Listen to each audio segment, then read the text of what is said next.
Welcome into a very special Thursday edition of the Power Hour. I am Steve. That is, of course, the urban sensation, Steve C-Red, not Steve Red. That would be weird.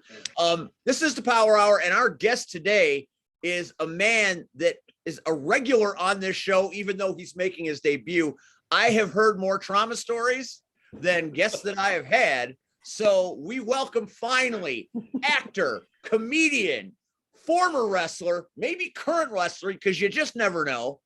This is Mr. Jay Washington. Jay, welcome to the show. Thank you. And that was just a shock to learn that I've heard more trauma stories. I'm like, oh, Jesus, what have you heard? Like, because I can only imagine. First of all, thank you for having me here. Like I said, to go further. Sometimes I'm back in the ring. I'm actually doing a show out here on the 29th. I got to go train in a couple of days, take some bumps to get my body back to it. But yeah, man, I'm happy to do this, man. When I got asked to do it, I was like, all right, cool. I can etch out the time to talk some stories and reminisce down memory lane and everything. So yeah, I'm happy to be here. What up? Yeah, that happy for me to be here just changed real quick with that what up, because I just saw the way the cigar came. I was like, yeah, this is not going to be pretty for me. I get it. Hey, man, it's my show. It's our show, really, but it's my show. So it's his show. I'm just happy to be here. Man, so ladies and gentlemen, you heard the whole kit and caboodle from Steve. Okay, that's enough for Steve tonight. Especially I'm mad at you after I took a whole bunch of shots for you last night on another show, but we'll talk about that later. Ladies and gentlemen, it is an honor and a privilege to call this man my friend, my brother. I've known him for countless years. He was the first person to ever make me download a damn movie, even though he didn't make me, but when he told us he was in Chi-raqu, I literally waited till it appeared and I downloaded it. Until this day, it is upstairs on my PS4, still on the hard drive. I appreciate that. Because I don't give a damn if nobody liked the damn movie. I did. My boy was in it, shit. And he had more than just one line. You know how people be like, yeah, I'm in a movie. Yeah, I'm doing things. You know what? It's funny. I was telling people, I couldn't tell people, like people knew I booked the movie. I was told I could tell people I was going to be in the movie, but I couldn't tell people what I was doing directly. So when the trailer dropped, everybody was like, yo, why are you all through this trailer? I was like, I kind of tried to tell y'all I'm in this movie. And so then when people watch the movie, it's like, yo, are you one of the main characters? I was like, yeah, kind of. Like, so it was, I tell everybody I'm grateful, like you said earlier, regardless of how people receive the movie, I'm grateful to God for it, because that movie was the launching pad for a lot of stuff I've done subsequently in my career, because the connections I made being in that film, just being in a major motion picture, Dude, for me, now here's the funny part, right? So Marche was like, oh man, I'm in Law and Order, SUV. Oh, okay, great. Man, you watch the episode, you see the back of this nigga. I'm like, really? And I mean, I'm a fan, but still, I was like, I wanted some dialogue or something. Yeah. Now, the funny part was, it was in the Swingers Club. So I know he was totally out, he couldn't really research that role well. But let me be quiet, Jesus. Let me be quiet, Lord. But to see Chi-raqu and to know your history. I don't like the way. First of all, you could have said that without the facial expressions and know your history. So Steve, in the movie Chi-raqu, of course, he's the thug. And That's So Mighty. Jay, am I saying that right? Be So Mighty? Yes, Be So Mighty. So Jay used to come off as a thug. and if anybody know Jay, yeah, he got his buttons, but Jay is one of the kindest, nicest people you want to meet. So at times it was funny, and then it was like, come on, dude, that ain't you. Like, That's what makes him a great actor, though, because it's not him, yet he's pulling it off. I mean, that still we used in the promo. He's making Wesley look old, dated, and not tough anymore. And Wesley Snipes was New Jack. First of all, I would just like to say it's not hard to make Wesley Snipes look old because he's old. And I'll tell Wesley to his face, like, he's old. Wesley is old, okay? Wesley ain't young. Let's not act like, but it was, it's one of those things, man. It's like, I tell everybody, to be very honest, the business helped me a lot with what I do with wrestling. I mean, with acting now.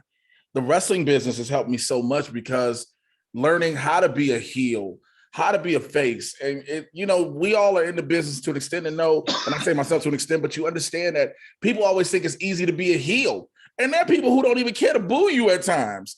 So to come off as somebody like, yo, this is him? Is he gonna shoot me? Like, you gotta come off in that type of way. So, it means a lot to hear that. Thank you, Steve. Whatever, dude. Steve. That's a Spike Lee film, man. Just because people weren't ready for it doesn't mean it isn't a great piece of cinema. It's a Spike Lee joint. It is not just a film by Spike Lee. There are Spike Lee films, and then there are Spike Lee joints. Chi-raqu is a Spike Lee joint, and I'm like, I've been a Spike Lee fan since I was a kid, so. See, sometimes people don't like Spike because Spike is too real sometimes. Oh, yeah. And that movie was shaking. And I think that's why people didn't like it, because it was touching on things that people should see, but nobody really, they're not ready for it. I wish they would have been ready, because that might have helped us get through some unpleasantness that we've been through recently. But that was quite a film. So the fact that you were in it and a substantial piece of it, whether you do one more thing or not, that's still amazing. Thank you. I mean, people didn't grasp the concept that, first of all, it came from a play. And the name Chi-raqu, he just tweaked it, So I think they wanted more of what was going on and still going on in Chicago, and not grasping the concept that unless you watch the movie and you really understand the meaning behind it, it's not one of those things where you're going to watch it and be like, oh, I get it. No, you have to think. And that's the problem with a lot of people now. They don't want to think. Absolutely. So, Jay. Yes, sir. How did you start wrestling? I mean, I know, but wow. Okay. So I'm going there. For those who don't know, my career started in the front yards of 76 in Winchester and 76 in Damon with one demon of Damon, Atlas Horn. We would always, he'd already been in Windy City a couple of years. We was always wrestling in the front lawns, doing the Royal Rumble, where if you got thrown out to the concrete, you were eliminated. Like, literally, like, you hit concrete, not even, you just get thrown on the concrete. But I'll never forget, I remember the first time I went to Windy City and I met Sam DeCero, and Sam showed me around and everything. This was the building back on, I think this was the second building. This wasn't commercial. It was the one we all were at together, the smaller building. And so I remember Sam was like, yo, you can start up if you want to. I was like, cool. He's like, man, that's $2,500. I only won't be doing this. He was like, well, if you pay it down at one time, it's $2,000. I said, what part don't you think? I don't have this. So I thought my aspirations of being a professional wrestler were done. Lo and behold, a couple months later, Atlas leaves Windy City and says, I got another company I'm with. Yo, it's only $40 a month to train. Bet. Just come with me. We trained at a gym in Hammond, Indiana. It's in a garage. Look, I didn't know this was the IUWA, run by the time Chi-Town T and Tori Scullock. Okay, it was Ivan Tooks, Tori Scullock. I don't even remember Tori's work name. Jesus Christ. T Money. T Money. I was like, yeah, wasn't the T Money? I was like, what's I didn't want to think it was that black, but I was like, yeah, it is T Money. T Money.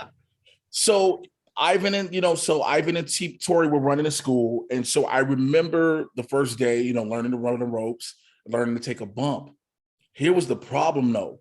Willie was there. Willie and I knew of each other. Willie and I we weren't the way we are now.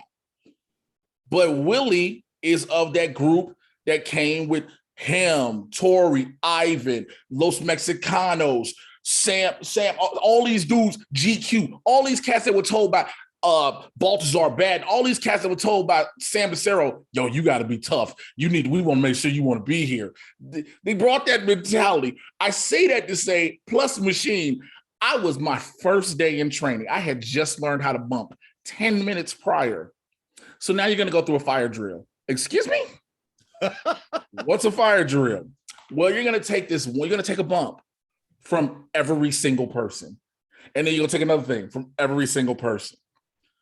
I was like, yo, okay. I remember doing that. I remember not wanting to do this no more, but I was like, yo, after that day, they beat me. So then I remember, I was finally trained, I was good enough to have a match. And then Chi-Town team was like, I'm gonna give you a gimmick. I was like, okay, what's it gonna be? He's like, yo, God, I hate you got me bringing this up. I really do. He's like, you're gonna be a member of the Zulu Nation. I was like, excuse me? He's like, yeah, you're gonna wrestle with Jonathan, a little short dude named Jonathan. I was like, oh, okay. He's like, yeah, you're gonna wear a dashiki. Excuse me? Okay, so we a militant? No, we're gonna wear face paint. And you're gonna wrestle barefoot. I'm gonna do what? I want to wrestle. So take my feet up, I buy some biker shorts. I get the dashiki from Jonathan, and we're doing that for a while. And I'll never forget. All of a sudden, it's we're gonna partner you up with Sergeant Rage with Gordon. So okay, cool. We're gonna do this thing. So I remember one night I'm on the phone with Gordon. He's like, yo, we're going to change. We're going to take you from the Zulu thing. We're going to be a new type of nation, but we're going to need to change our name. She's like, I'm going to just be Rage. You need a name. And I'm on the phone and I'm flicking through channels. And I literally stopped on TLC and Trauma Life in the ER was on. And so I was like, Trauma. And that is how the name stuck. So then fast forward a little bit, all of a sudden Team Damage starts to dissolve the way it was. I start getting, me and Willie started getting cool. He's like, yo, you want to do Team Damage? I was like, cool. It had a reputation in Chicago wrestling. Let's go. Like, this is one of the staples at the time. Well, here was the problem. So for about 3-4 years, there was never a Willie and Trauma. It was just Willie and his clone. And Red can attest to that.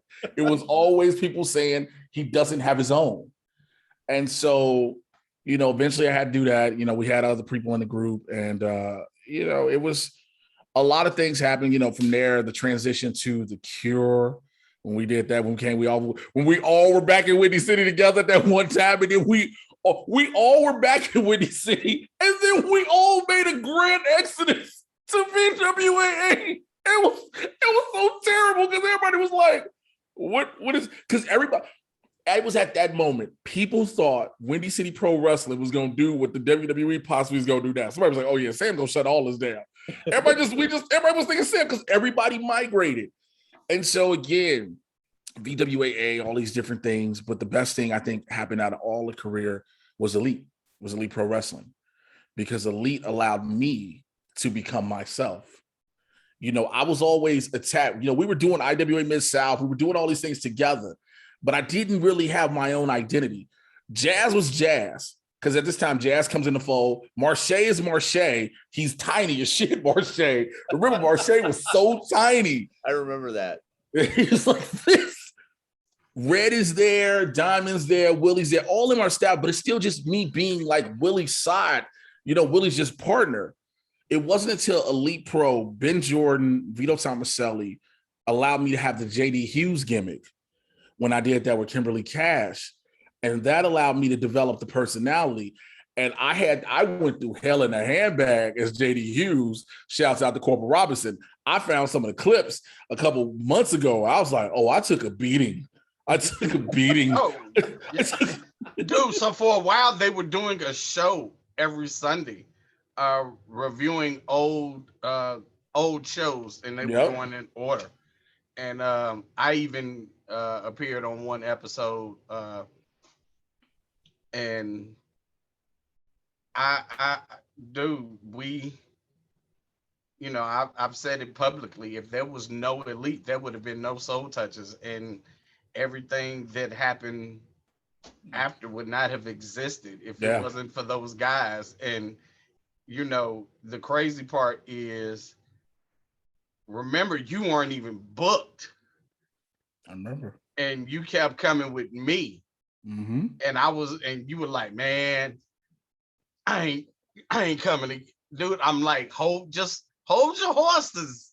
Cause I kind of, I ain't gonna say I had their ear, but I was, you keep hearing them talk about, we should bring in this person and we could bring in that person.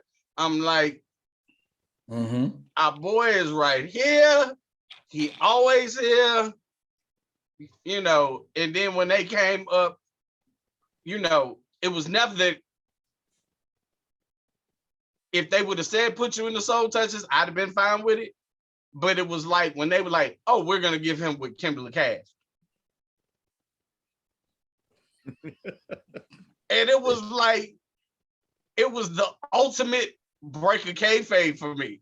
Because everybody knows Trauma's not coming without Red. Red ain't coming without Trauma. Yep. That's just how that works. Yep. So when we leave, especially at the end of the night, we all in the car together. And we gotta go in the bar and get paid. Here go the fans who just saw us all up in each other's face. Mm-hmm. And it's like, yeah, well, we're leaving. Thank you. Bye. Y'all have a good one. Take care now. But it proved to me, dude, that it showed that pit bull mentality that you've always had, dude. Like, you could have quit. And again, I don't know if you've ever paid attention to it or not, and you probably don't, Mr. Hollywood. But first of all, let me stop you real quick. Let's interrupt that little statement real fast before we get carried away with ourselves, Mr. Hollywood. I want everybody watching this to know right now. Yes, I have been blessed to be in movies, TV shows, commercials. I'm seen all through the internet. People are like, yo, you Mr. Hollywood. I need you to tell that to my bank account, okay? When my bank account is like, yeah, I'm Hollywood, then I will agree with you. My bank account is like, hey, fam, you got rent coming up soon. Like, touche. Well, again, but I've always had your back, and I don't know what it is. It's funny that when we got introduced, one of our first non-wrestling events was the wedding. Really? Yeah. Non-wrestling. I mean, even though it was his wedding. Yeah, it was Willie's wedding. Yeah. So the car trip alone was interesting. Well, okay, now here we go. Now we're cooking with gas. The car ride to the wedding. We won't even go there. Hey, bro, I'm not at liberty to say these things. Let me just say this. I'll just put it like this. We all have heard stories of either the bride or groom having cold feet, potentially, and not showing up. We were like, we gonna have to kidnap this dude to make sure he does this. Because the wedding, first of all, the getting to the wedding is one thing. Him getting dressed and being like, all right, I'm gonna do this. That's another. The stand up here There are so many, like a wedding seems like so simple. Everybody practices their marches, they get their suits and dresses, et cetera, et cetera. The father of the bride knows he's going to give her away. He's going to be emotional for a second, but then the pastor's going to say his little thing for like 5. A wedding is all of 8 minutes total, at the most, pretty much. All this is going to be done. Well, God rest her soul, Eulalia Richardson, Willie's late wife. Her daddy didn't want to let her go. Daddy walked her dead down the aisle. Come on. Just stood there. We was like, is he gonna let her go?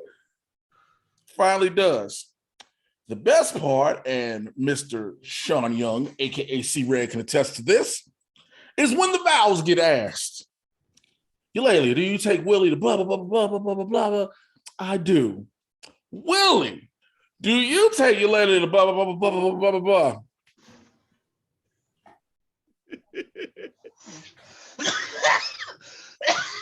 Willie, did you hear me?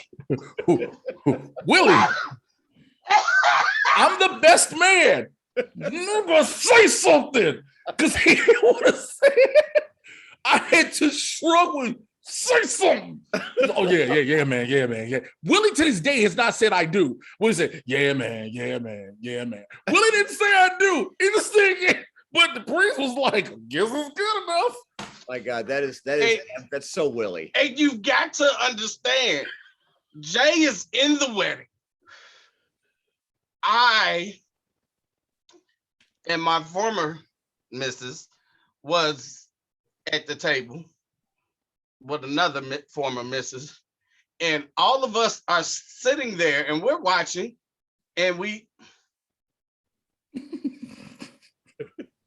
all three of us are like, you gonna say something?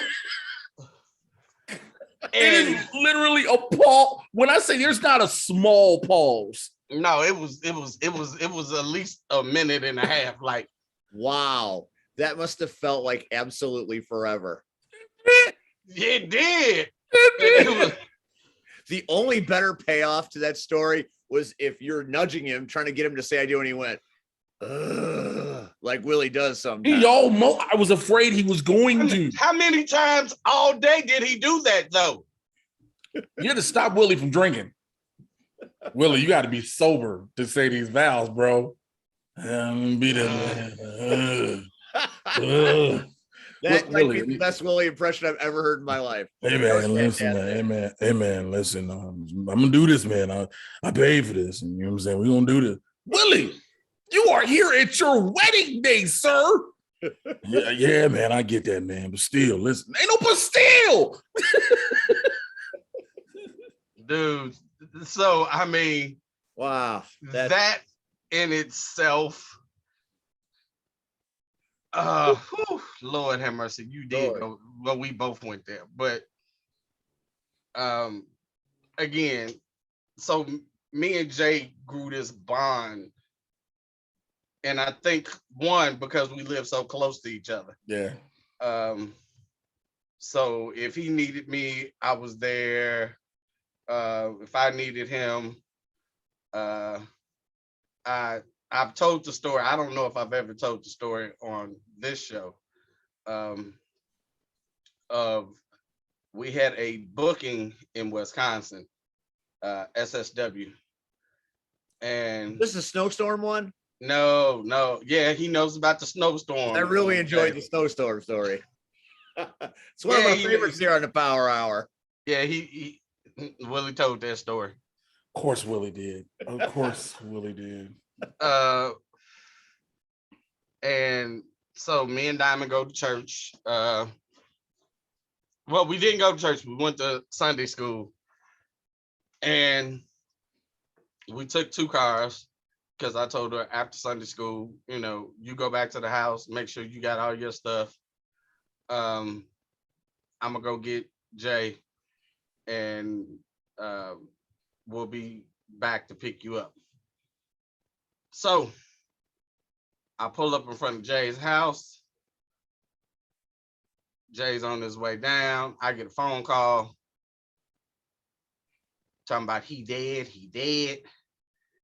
And at that point, I'm thinking it's my dad. And now I'm shaking like shit. Jay comes out, gets in the car. He's like, what's wrong? Dude, she just told me he's dead and I can't understand her. And again, luckily we live so close by, so it didn't take that long. I pull up and my front door is open and you can hear her and my daughters are crying. And so Jay goes to find out what's going on with them. And I walk to the backyard. And there I see my Rottweiler died of sunstroke. And I'm devastated. We didn't call the department of whoever. And that's when they give us the great news that they no longer come and pick up the bodies out of your yard. What? You now have to put your animal in a box or a black trash bag and put them in the garbage and sit them next to the garbage. Okay, wait. So again, for those of you at home, typically in 2021, if you put a dead animal carcass out for the trash on a Sunday night, you're committing health violations that you will get fined and possibly have to go to court. Not in Chicago. Not in Chicago. Not in Chicago. That's crazy. So, dude, him, by the time we figure out what to do, Marche pulls up. Tell Marche, hey man, you gonna have to help me with this. Help you with what? Go back in real quick. And neither one of them want to. So my idea is they pick up the dog. I put the bag under the dog and tie it up, and we can just take it out from there. Neither one of these grown men want to be by the face.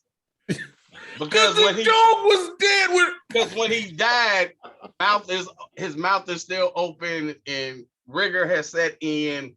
Oh God. You know, and it was like, so it was like, okay, great.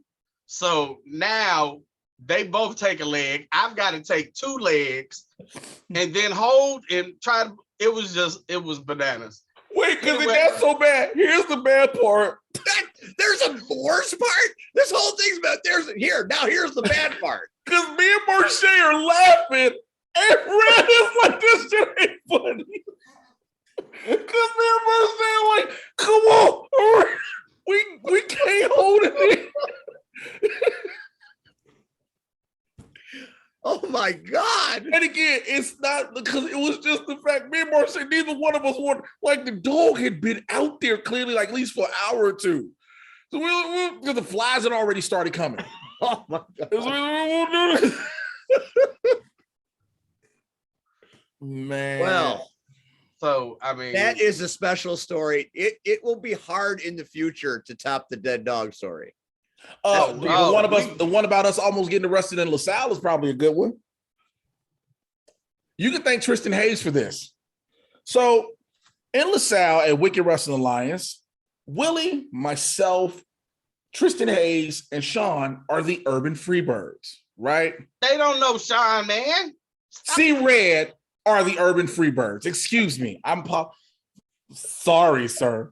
And C-Red are the Urban Freebirds. So Willie and I are in the tag title and the tag picture. Tristan Hayes is in the main picture, and C-Red is our manager. Tristan Hayes has the match, the main event for his strap, right? Tristan Hayes said, yo, I got an idea if I'm going over. What's the idea? You know how people shake champagne? I want to shake 40 ounces of King Cobra. I said, excuse me? He said, I want to pop 40 ounces. So this is 1 out of 2 stories in LaSalle. Match happens. Tristan Hayes wins. Willie and I, Red's already out there with Tristan. Willie and I come out 40 ounces in hand. shaking them up in the and just letting them fly. All the four. The ring is soaked in cheap beer. And the whole time we doing this, Tristan smiling, me and Willie like, we going to jail. We just do. But that ain't the real reason we thought we were going to go to jail. Again, we're doing promos to set up this match. One of the promos, the promoters then decide, is we're going to put Seamus McDuff, Angus McDuff's younger brother, in the trunk of a car and drive off. Here's the problem. The venue where they hold the shows at is in a regular neighborhood. There are houses. There are kids out. Oh, my God. They just see wrestlers. All of a sudden, people see two big black dudes grab a short white dude, drop him in the trunk, and back it up. Because remember, we came out the door. We started filming right out the door. Yes. So all you see is all of us whooping the small white guy. So it's 3 black guys and a white guy, and all you see.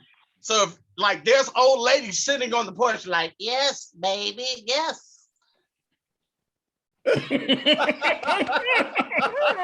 And all they see is us come out the building and start whooping this dude down. Like, we throwing him in the wall. We stumping on him. We punching his lights out. All of that. Oh, my God. So then you see Trauma and Willie. And again, Shangus ain't nothing but a $105 wet. Mm-hmm. So it wasn't nothing for Trauma, who at that time was still powerlifting. He just, okay, let's go. You know, so now people, like, everybody out front in their yards have stopped whatever they're doing. And we walk to the car. Tristan opens the trunk. We slam him down. Now we stand around him like, what was that, Reservoir Dogs? Like Reservoir Dogs. Yeah. So they don't understand it. Now he's got the camera in the trunk. In the trunk, and we're cutting this promo.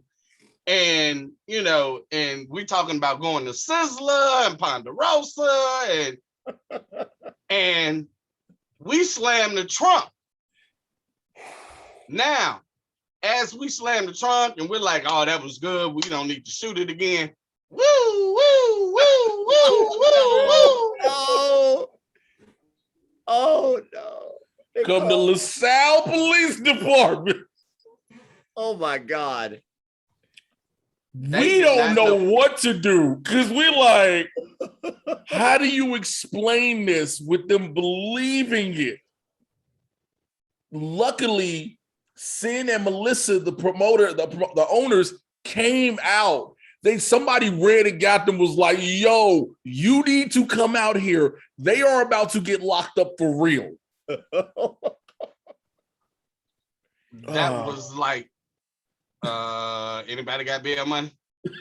No, because we was hoping to get that little $35, $50 for the show. Oh my God. I can't even imagine. That's crazy. And you said there's more that happened in LaSalle. That's just one story from LaSalle. So my favorite. I already know who this involves. Come on. I already know who this involves. Better than that. Yep, there's another one. Is Billy Gunn. Yep, I knew that's the one. Kip James. So at that time, Billy had left WWE. He was in TNA as Kip James. He was Kip James. So they bring him in. So the first issue, we should have figured it out. Me and Jay are standing. Yes, I'm looking at the time, sir. I understand. No, I'm not looking at the time. I got a notification. I got an email. You did too? I got one too. I got a Twitter notification. I don't know why. Anyway, so me and Jay talking, just having a regular conversation. You know, we standing by the ring, you know, trying to figure out what we doing that night because they hadn't told us at that point what we were doing.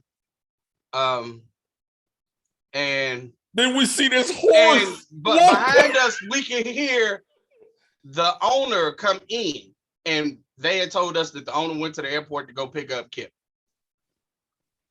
And me and Jay turn around. Now, again, I'm not on the great scale of heights. Neither am I. But me and Jay's a couple of inches taller than me. But we both look at each other, and then we turn around, and like we're looking straight ahead, and then we have to go up and realize at that point, Kip James is all of 6'6". Is a horse. And he's a big dude. Just, woo. It was like, I was like, wait a minute. Because, again, being in this business, we've been blessed and fortunate enough to work with people who have started on the indies, who have ascended up. So people's real heights and sizes and things like that. And so there's some people you're like, okay, yeah, they're tall. I never in my life expected Kim James to be that damn tall. I was like, whoa. Never. And he's like cut from stone too. Yes. One strong man. So everybody goes to the back. And so we're me, Jay, our whole little crew, we're against one wall. And Kip literally takes his chair, sits it on another wall, puts his headphones in, and he don't say shit to nobody. And he looked like he was pissed because he was there. Yep. I don't know if he had a bad flight. His wife didn't give him none the night before. We had no clue. Mm-hmm. So you fast forward, and we already disagree with the promoters that the match was going to be against Angus McDuff. Now, at that time, Angus also was a $105 and 5'7". We've been talking about the infamous arm drag. The arm drag that went. So Tristan, the whole time, is trying to politic. You need to make this a three-way, because really it was a face-face match. Yep. And so there's no heel, so there's nobody for the crowd to boo. So Tristan is they're like, no, this is the match we've advertised. And so, okay, so we did our matches or whatever, they go out. So they had a little monitor right by our exit. So we're all huddled up around it. They do a lockup, and right instantly we know this is bad. This is gonna be bad. Billy Gunn is hovering over Angus McDuff in a collar and elbow tie-up that is supposed to make two men look somewhat like equals. But Billy Gunn is like this in his lockup. So tell them about the arm drag. So, opening spot of the match, whatever it was, basic one-on-one, all of a sudden, I guess Billy Gunn was supposed to give Angus an arm drag, and Billy Gunn is a horse, and it caught Angus's arm, and all you saw was bop, and his whole arm dropped, dislocated his whole shoulder. So they see in the back, the girls look at the monitor, Angus McDuff walking around like this in the ring. They're like, oh shit, he's hurt. Run out and save it. No. Remember the first time we said we need to go out there, they told us no. Yeah, they said right. He's just working, he's selling. Yeah, he's just selling. That's right.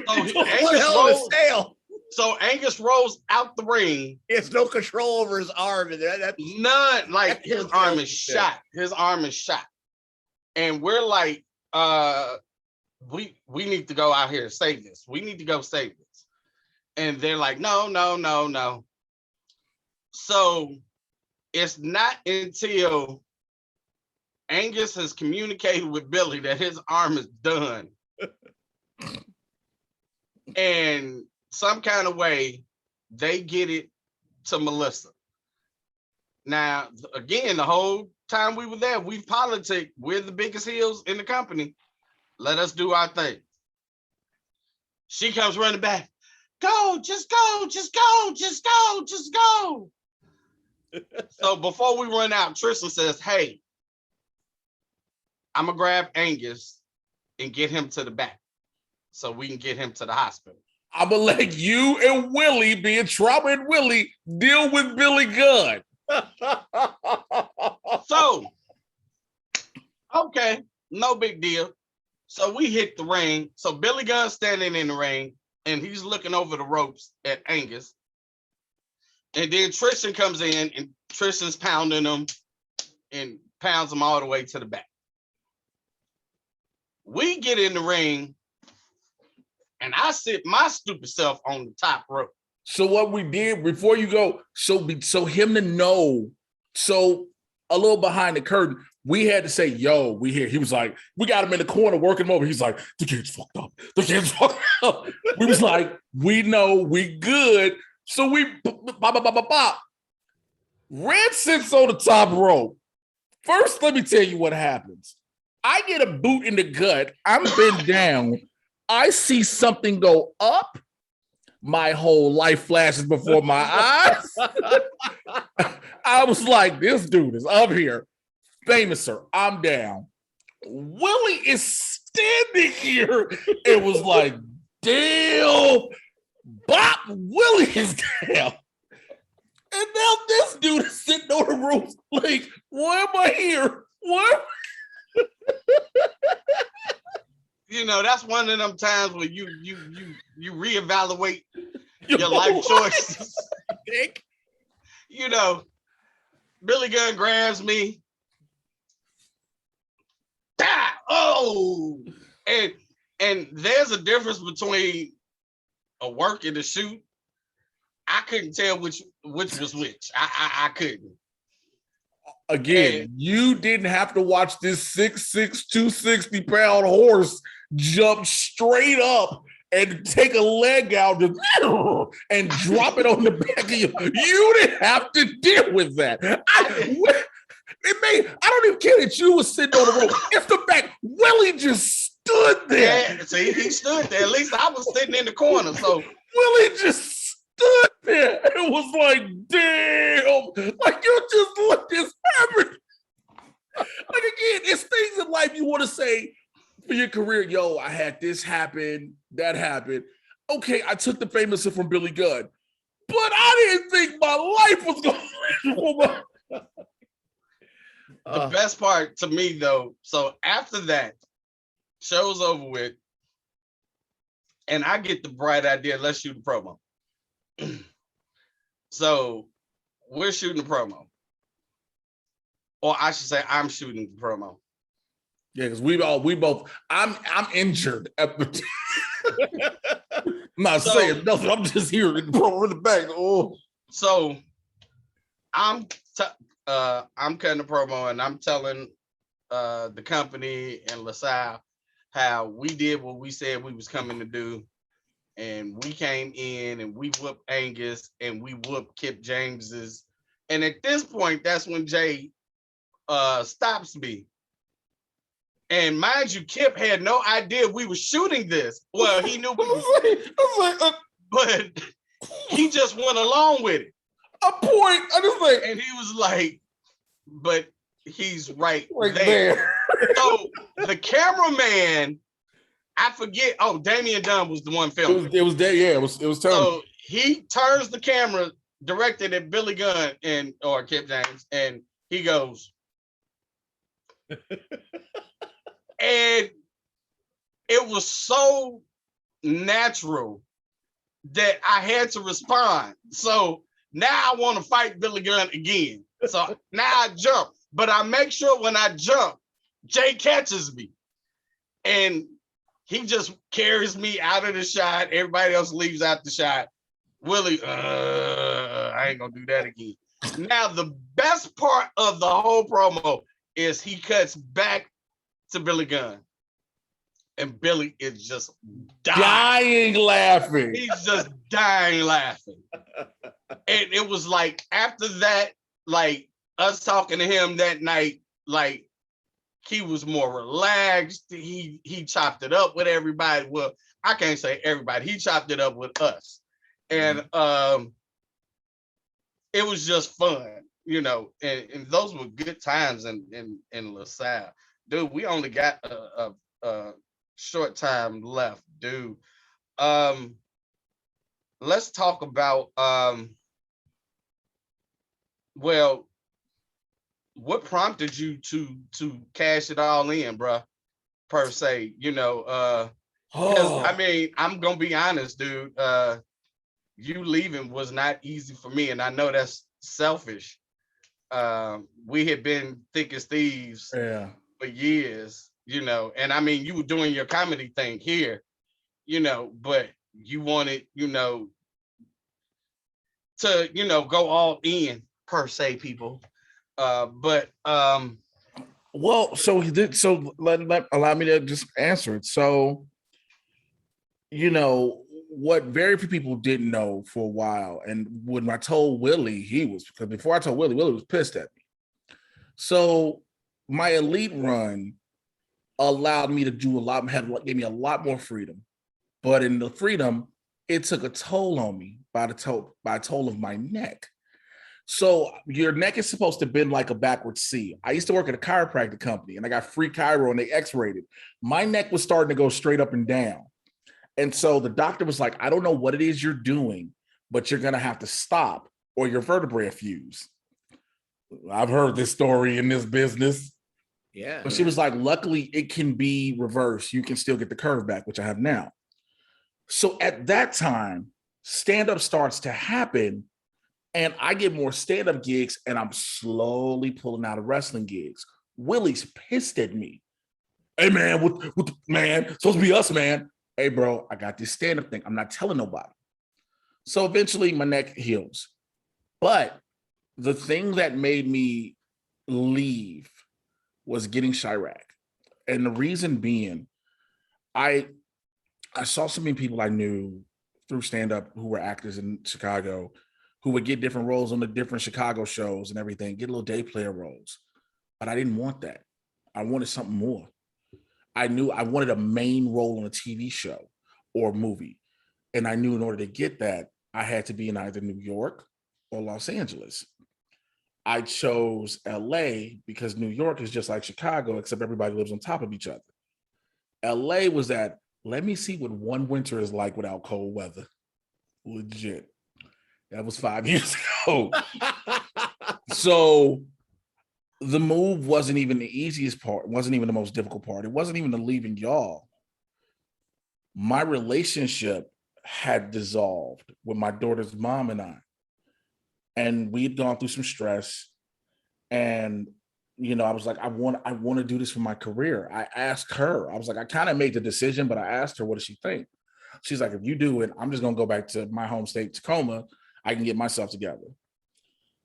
So little do people know, I moved, I put all my stuff in a Honda CRV that I bought that I don't have anymore. You did. Huh? I know you did, because I watched every video that you going across the filmed. church, yeah. So I saw, because at first I thought you was lying, dude. I was really praying to God you was lying. And then when you started shooting the videos, I was like, damn.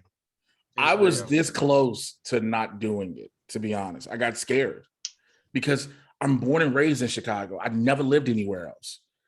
And I moved across the country with faith and $1,300. That was it. And, you know, I had my brakes act up. I had to use my credit card. That was for an emergency. I had to use my credit card in Las Vegas to get my brakes fixed so I could continue to drive. I had housing situation issues. And so it was just literally I wanted to bet on myself. I wanted to step out on faith. I also knew what a lot of people don't. Look, we can love this business and we can do it as a hobby. But if we know we're doing it as a hobby, we got to accept that. At some point, we got to realize I might not make it to the dance. Now, granted, the dance at that time was either just TNA, which we thought we thought we had that. We had it until the booker that Gabe was going to give it to us quit. Jerry Lynn. We had that. Didn't happen. WWE knew kind of wasn't a thing because there became another team that was almost just like Team Damn It. And one was a damn good friend of mine who passed. Shad Gaspard in Crime Time. If you got a Crime Time, there's no way you're going to have a Willie and a Trauma, whatever. So I just knew. It's like, all right, I started seeing what it was. So again, do the movie, do Chi-raqu, do another movie, I move. And when I get out here, I'm starting to, I'm struggling, but that's okay. This is what I wanted. I had to keep my faith. And so slowly but surely started booking a few things and dealt with a lot of housing situation issues, which I recently just now got out of. It's quite, people know about me. I was putting a lot of it on Facebook before they banned me for 30 days. That's another story. But, people were following my terrible roommate situation I had for 3 years. But I kept being able to have opportunities happen. And so I'll never forget, I do this thing called the Movie Trivia Schmodown. And I met a black guy who was a fan of mine, but he also is a worker. He was like, yo, I'm more than a fan. He's like, I know you as a worker. When he shook my hand like this, I was like, yep, we can talk. When he gave me the Carney handshake, I was like, we can talk. He was like, so we started talking. He was like, have you ever thought about getting back in the ring? I was like, I don't know, man. I don't know any promotions out here. He's like, I got something I'm gonna send you. He's like, I'm not using these anymore.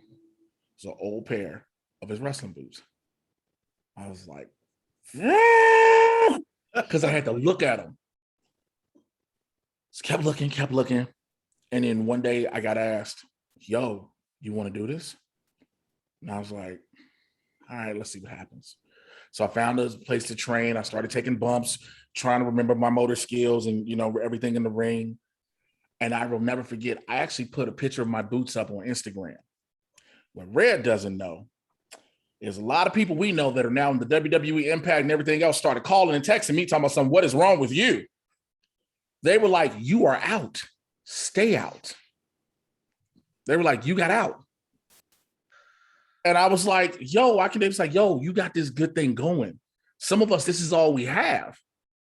And, I was like, okay, but I still respect the business. So I did a show. I was like, I feel good.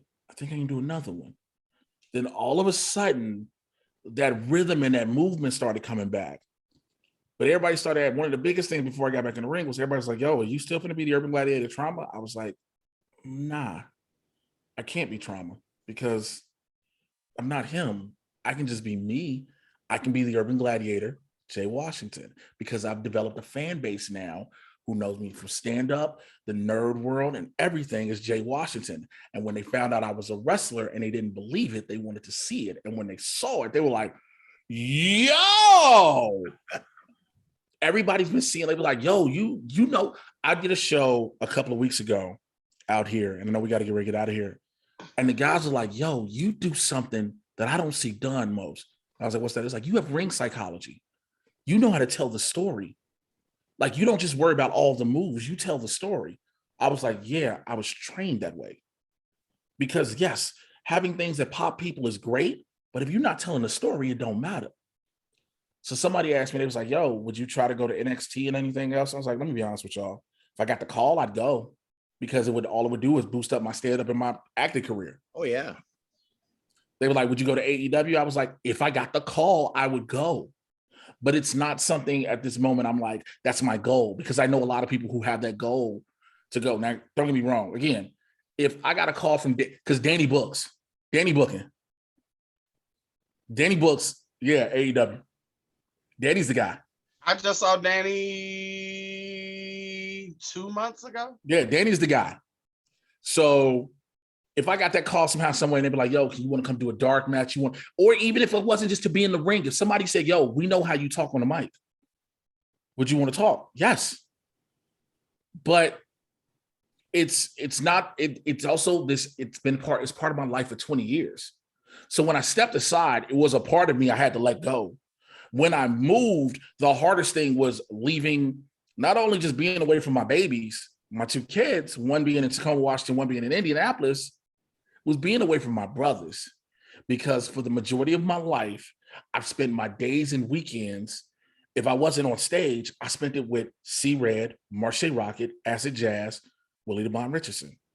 So it was hard. It's even difficult now, still doing these shows, go in the locker room, and I look around and like, it's a good group of guys and girls and even some kids. And it's like, it's cool, but it's like, I miss what I had there. Now, don't get me wrong. I've been in a couple locker rooms and all of a sudden it's a bunch of SoCal wrestling drama. And I'm like, this is why I'm out. This is why I'm have to do this. And so it's a lot, man. I will admit, I do miss y'all regularly. A lot of times when I come back to Chicago, a lot of people don't know, or it's like last minute. They'll be like, yo, you ain't telling nobody you here. Sometimes I just got to get out of LA just to clear my head. But also, we are from the United States capital of haters. And again, like you called me in the beginning of the show, Mr. Hollywood, there are way too many people I know growing up think I am Mr. Hollywood and Mr. Money. And it's like, I don't want you to have a misconception about me. So but again, I say all that to say, in the past 5-6 years, I have been immensely blessed. I have been able to do so much, and it is only continuing to grow. I'm grateful. If I don't have wrestling, I don't have stand-up. If I don't get in the ring, I don't know how to work a crowd. I don't know how to talk on a mic. I don't know how to deal with the business. Like the stand-up business and the wrestling business parallel each other so much. If wrestling doesn't happen, all that, nothing else happens. I don't have my brother that's here who gets on my nerves, but it is what it is. I don't have him. See, I don't have him. I don't Willie, Jazz, Marche. We all, I try to keep contact with as many people as much as I can. So it's a journey, and I'm still on the journey. And I don't know, again, if the journey and people ask me, was I going to try to go to Vegas this weekend to do the tryouts? I was like, no, for several reasons. One, it is Vegas, it is Nevada, and they act like there are no germs running around. Number two, it is going to be 50 million wrestlers trying.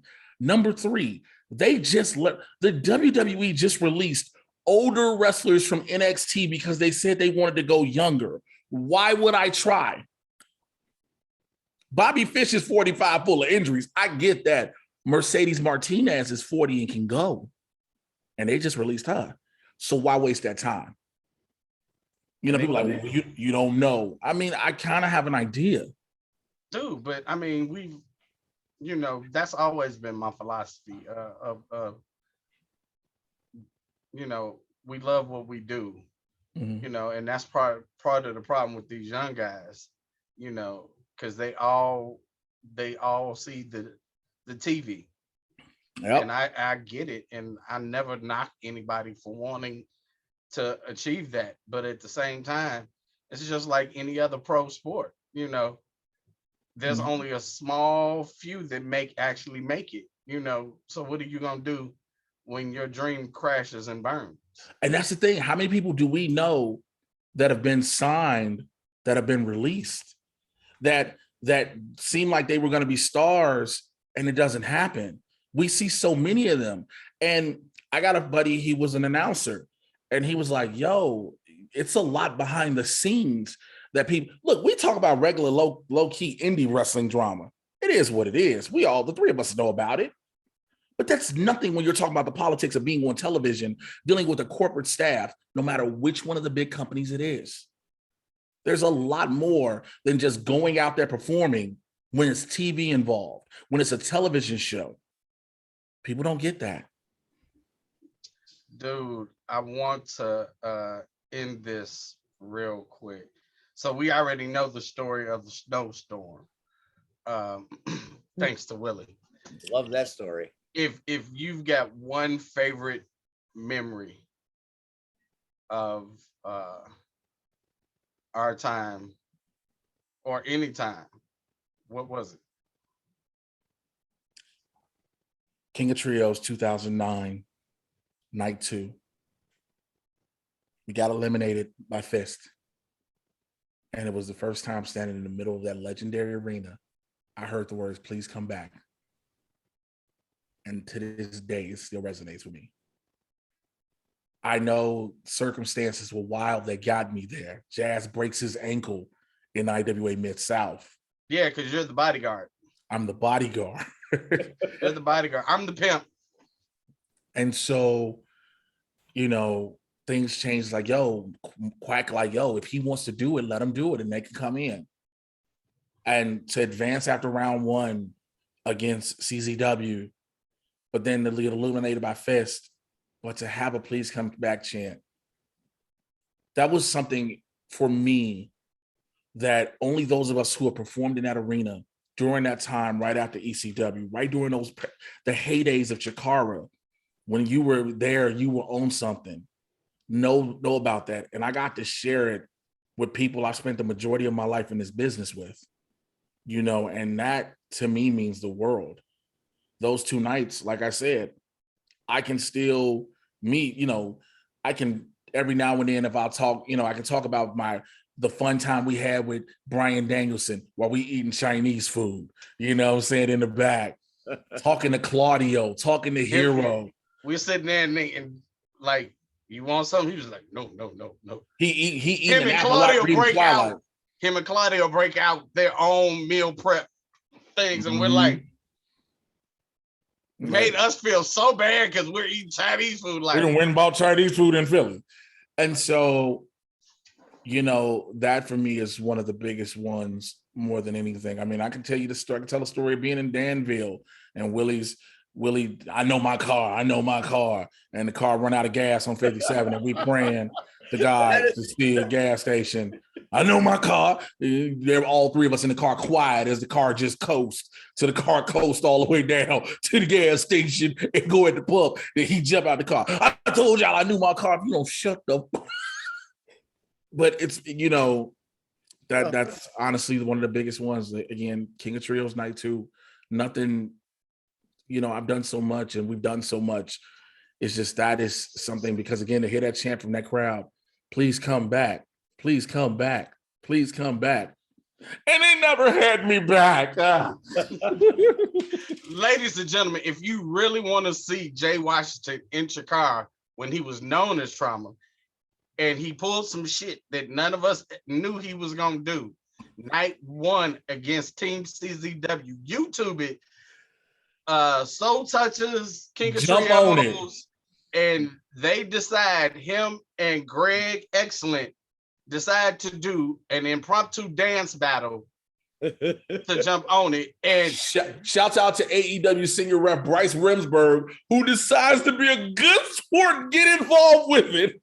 Dude, we had no idea he was going to do it. So we just hear the music, and can you imagine me, Diamond Willie, and Marche are all looking at each other like, what is going on? Only Jay knew it was going to happen. And we're like, and he's standing there toe to toe, boy, and hips is swinging and moving. And we're like, is this really going on? But it was a key moment. It was a key moment. Mm-hmm. Oh my God. Steve, any last words for I got Jay? One question for Mr. Washington. I was looking at your very and you've got a lot of acting accomplishments behind you. You've been on many shows and films, and I noticed that there's something coming in 2022 called Dog. What's that? So it's a movie starring Channing Tatum. He plays an ex-Marine, I think it is. He's bringing back a dog to a service buddy of his. His service buddy passes, and he's taking the dog to the funeral. I get to play a prisoner in the movie because, of course, I play a prisoner. What else would you have me play? So, yeah, it's just one of my many acting credits. Again, to be in another movie, it's kind of dope, man. So I thought it was coming out this year. Clearly, they pushed it back to next year. So it's still cool as hell. And, listen, Jay, I know I've never had a chance to meet you, but I've been a fan of yours for a long time. I'm a big fan of the Soul Touches. You guys influenced a lot of people along the way, myself included. And I've heard the stories. In fact, Angel was calling out Team Damn It on the post earlier. So your legacy is large, even though you're far away now in Chicago. We all know you and would have you back in a New York minute. And we've had a lot of guests on this show. We've had a lot of interviews. We've had a lot of talks with people. Your energy and charisma is like nothing we have ever experienced on this show. And I want to say thank you, because we pulled nothing out of you. You came in and you brought energy like we've never seen. And being an energy guy myself, when I'm with somebody that has that kind of charisma and I don't have to do it, I respect it. So thank you. We appreciate you. And we would love to have you back at some point, man. We have to, because we got to finish this. Oh, we definitely got to finish this. And I will also end it by saying this, and I will let this be known. Steve just said, you all will have me back in the ring in a New York minute. All you got to do is make the call. Send me an email. Send me a text. If you want to book me, I will work. I will come out there. What you got to think? Oh, we got to put you up? I'm from Chicago. Now what? Oh, we are going to call Mr. Jed. And don't say that, because tomorrow. This dude make that happen tomorrow. This dude has Jed been tonight. pushing. Jed, get a plane.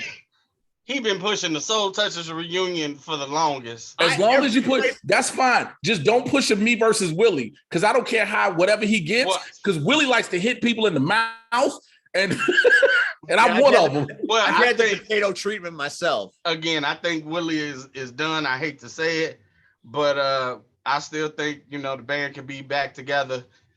Willing to do it. Let's go. Let's make it happen. You know, so don't tell him that. Now that I heard this, until my dying breath, I'm gonna find a way to make this happen. Thanks to Jay Washington for taking his time on a Thursday night. Jay, you are a beautiful man. I appreciate you so much. Don't miss the next episode of the Power Hour. Next Tuesday night, I will be in Shabance at SCW headquarters, and I will be in the ring with James Creed, and I am going to take the bullseye. So tune in. We'll see you next week. Where the hell am I going to be? You're going to be there. Just we'll talk. Jay Washington, you're the best. The Soul Touches. Love like buckets. From Steve and Red and Mr. Jay Washington. Good night, and have a pleasant